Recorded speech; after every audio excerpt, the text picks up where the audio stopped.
Hello everyone, welcome to the ichimokucharts.com daily analysis for light sweet crude oil for Monday, April the 4th, 2011. Well, a continuation of the trend to the upside today, and we had a candle that's made a higher high and a higher low.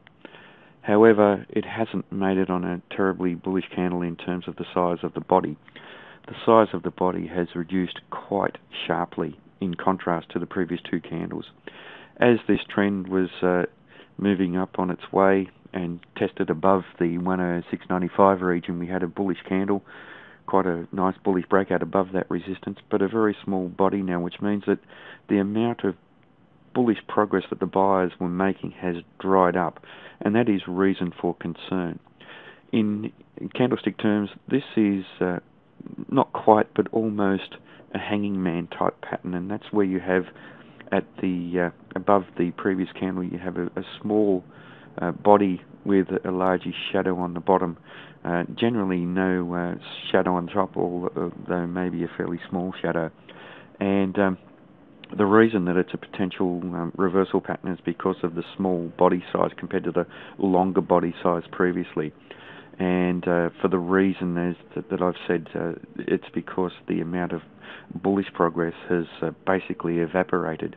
Now, it's not a terribly strong type of reversal pattern, and that's basically because we usually have the candle body at the top of the range. And by that candle body being at the top of the range, it means that the buyers have still closed this market in control, which is what's happened here.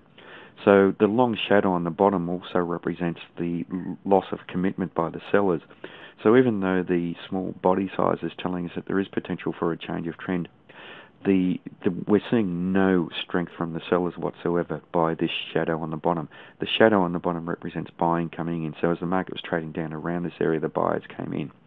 Now, the buyers, however, were only able to close the market just above the previous high, which is in contrast to the previous two candles, where the buyers were making very significant progress on each candle, extending the market in a major way past the previous high. So there's a lot of reasons why there is potential for a change of trend, but still some reasons why the market may continue to the upside.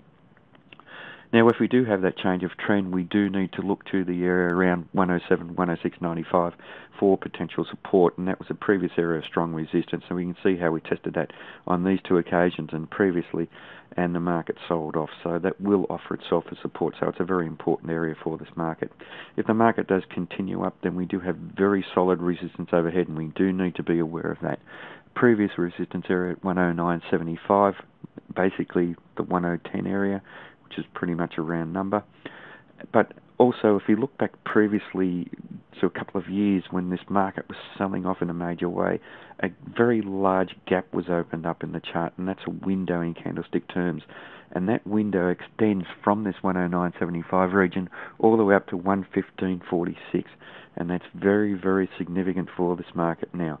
If it does interact with this area, anywhere within this area can hold as resistance. So the upper level here, 115, may limit this market in a major way. We do need to be aware of that.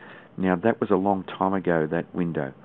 So that lessens the significance of it to a degree, but it is a very, very large window. It did occur as the market was selling off in a major way, so it still has significance. In Ichimoku charts terms, we're trading up above the cloud, so the market has an overall positive bias. We're trading above the Kijun-sen and Tenkan-sen, so the market is bullish in the medium-term and fast-term time frames as well. Both of those indicators are pointing up fairly sharply, indicating good solid upside momentum in this market, and the Tenkan-sen is trading above the Kijun-sen, so all bullish indications, and they're confirmed by the Chikou span, which is above the corresponding price action, suggesting that the market will continue the trend to the upside.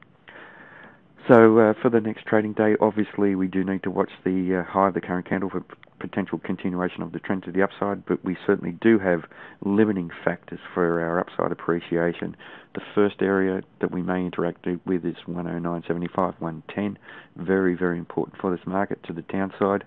Watch support at 106.95, and then certainly support at the Tenkan-sen, which is at 105.74, and then some minor support levels down around 102, 103.